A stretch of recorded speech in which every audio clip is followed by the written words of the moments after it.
So we have Man City playing Lyon, we have Leipzig against Atletico, we have Barcelona against Bayern on Friday night, and we have Atalanta against PSG. So one English side, 2 French, 2 German, 2 Spanish, 1 Italian.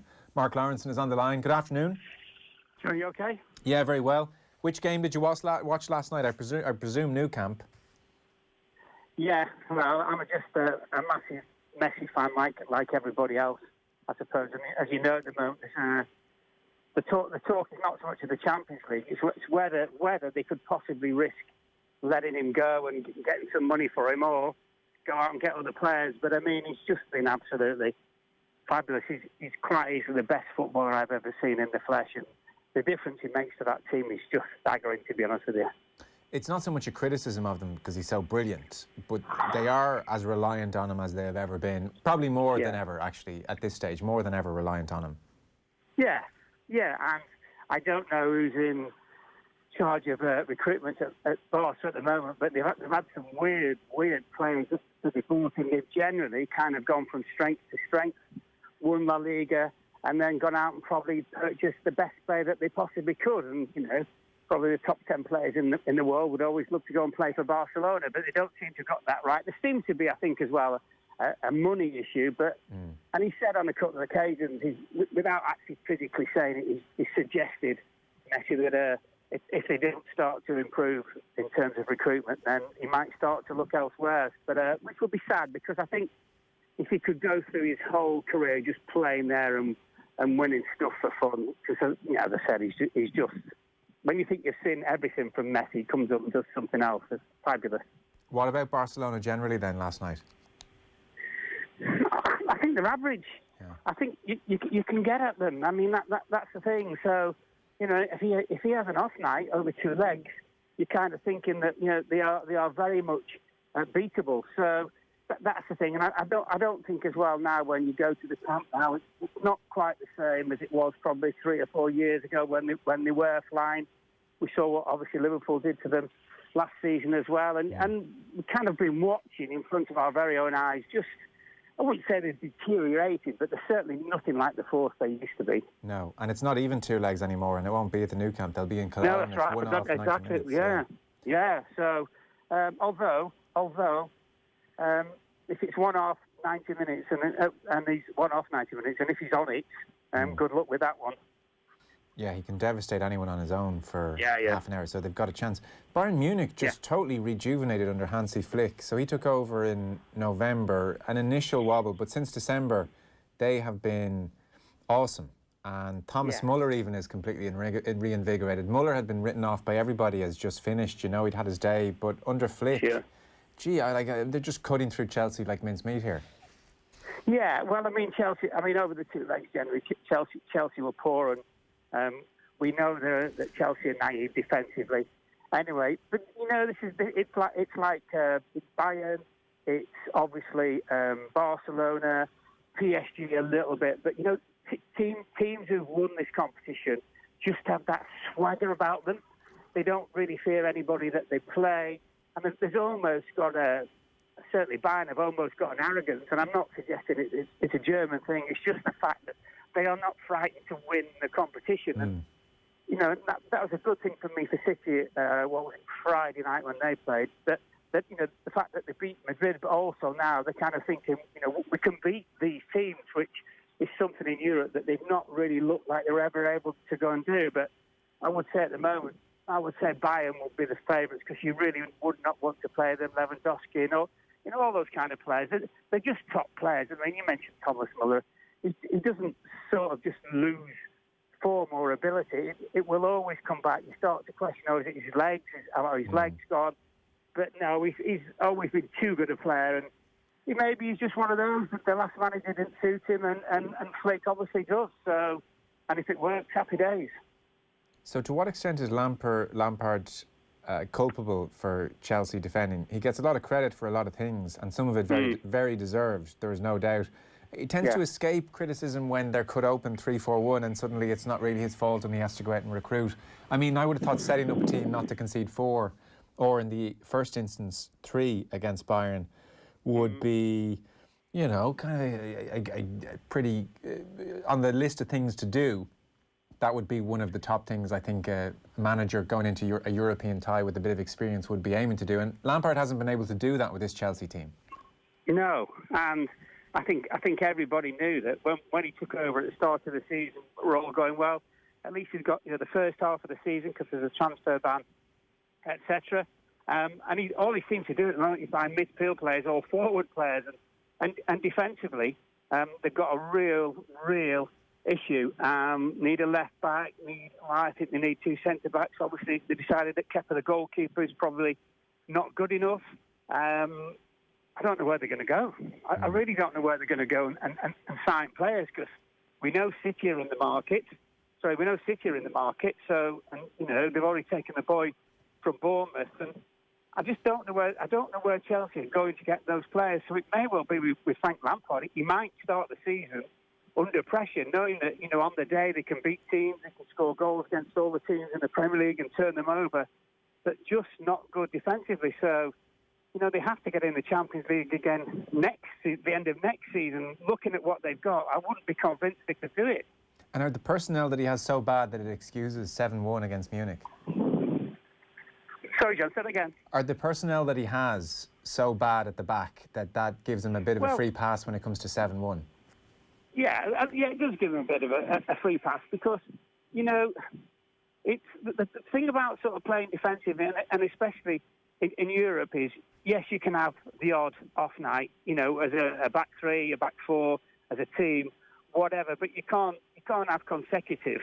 And if you have consecutive, the first thing you look at is, have we got the quality? Because there's no doubt that tactically they'll be working with him and everything, but then you start to look at each individual and you kind of think, maybe not. I mean, and they just look like they've got a real soft centre, and your Lewandowski's and your Mullers and your Messis and your Ronaldos would just pick them apart at the moment with what they've got. Who comes through between Barca and Bayern then? I would think I would go for Bayern. Yeah. I just think, the arrogance, they'll be strutting, they'll fancy it, they'll have a plan for Messi. Well, probably the plan for Messi is don't let Messi have the ball, don't let Barcelona have the ball, and obviously if they don't, I mean, they're going to cause you lots and lots of problems. So yeah, I think I'd go for Bayern, and just with the Germans as well. I mean, they've been flying since lockdown, and you look at it, and they will think now that they are going to win the competition. They won't say that they underestimate Barcelona, but they will just think that this is a competition that they can win and probably will win. Okay. Man City against Real Madrid on Friday, 2-1, 4-2 in aggregate. Madrid were disappointing, weren't they? Yeah, they were. They really seriously were. I mean, they're another team who've been really good since lockdown. They only lost 3 of the 38 league games as well, I think. So they were flying. They looked really, really fit. Obviously, Varane had a disaster at City as well. But yeah, Hazard's not really done it. And they kind of look a shadow of the former selves, if anything. And that's the thing again when I said that, teams that look like they've got the arrogance. I think also teams are now going to the Bernabeu, and at the very least they're getting a draw. Sometimes, obviously, like City in the first leg, however long it was ago, won comfortably, won very, very comfortably.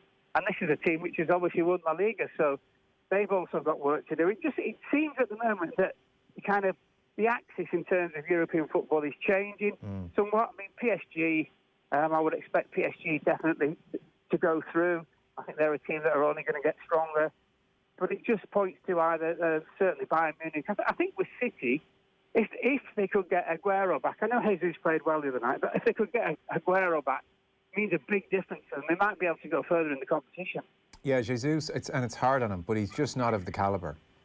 No, it's like, what can I say, the 3 forwards at Liverpool, and then you bring Origi in. It's the same thing. It's just not that quality, and probably arguably will never ever have it. And Aguero gives you something absolutely totally different. And I mean, the other thing with Aguero, there's a time with Guardiola who would just kind of leave him out for different games, which was quite astonishing, really, because everybody looked at Aguero and go, why would you have him in your team every single game you ever play? Well, part of it was the work rate, and we saw Jesus get that goal, the second goal. But even the pressing game, it seems like Aguero wasn't necessarily all that keen on it. But he's improved, to be fair. He's covering more ground. On the high press, I mean, it was such an odd dynamic considering the calibre of team we're talking about in Madrid, in that City clearly smelt blood. You know, Real Madrid trying to play out under severe pressure, were not comfortable. Yeah. That Varane goal was coming. I mean, it was like Real Madrid were pitching up in European competition and not expecting some, you know, a high press against English opposition, against Guardiola. It was kind of embarrassing for them, really. No, it was, and I mean the thing as well with Pep, of course, it's for him. It's Barcelona versus Madrid. Yeah. So I would have thought tactically they were ready City and they were extremely well drilled, and he knows. He's probably forgot more about Real Madrid than we ever know, because you know they obviously were always been the enemy to them. And yeah, I always thought Varane was a really, really good player, but that's the problem sometimes. If you want to play out from the back, which is great, and you've got the quality of players, which is fabulous, but then if one man just on the day makes a mistake, starts to get a little bit nervy, the whole thing can just come crashing down, which basically is exactly what happened to them. We had your old teammate on the show on Friday. He reckons Gareth Bale, now aged 31, if he kind of saunters off the way it looks like he's going to saunter off, is going to, at some stage in the future, regret this. You know, this very valuable 2, 3, 4, 5 years where he could be as good as anyone on the planet, give or take a few Messis and Ronaldos. And yet, you know, there's photos of him in the paper today. He was playing golf as Madrid are preparing. I mean, I don't know. It's all very well to say, well, he's happy and he's doing his thing and that's great. But, like, this is such a valuable window that he will not get back. And I would tend to agree with Souness that at some stage he's going to regret this. Yeah, massively.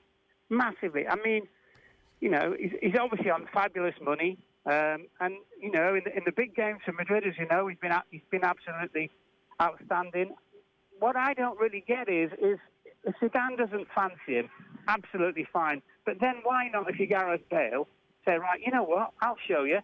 Stay back after training, do a little bit more and all those kind of things, and eventually almost embarrass the manager to get him in the team, because he's an absolute outstanding player, as everybody knows. And I just think he's going about it the wrong way. And the other thing is, when you have this fabulous wealth and it's great, surely you just want to play football. And if you don't want to play for Madrid, don't see Zidane and say, any chance you can let me out on loan? And by the way, I'll take a bit of a cut in terms of my wages because I just want to play football. That's what I don't get. You know, if you look at his career, where he's come from, he just loves playing football. At the moment, it's like he'd rather play golf than play football. I know that's a little bit, you know, because we saw the picture in the paper and all those kind of things. But it seems to come over that way. It's like you either love football or you don't. And I actually thought he did love football, and maybe I've got that one wrong. No, I thought so too. The way he pitches up for Wales and everything, it's still there, but it's a difficult one to work out. He still has a little bit of time, but not much. Mark, we'll leave it there. Thanks a million. Okay.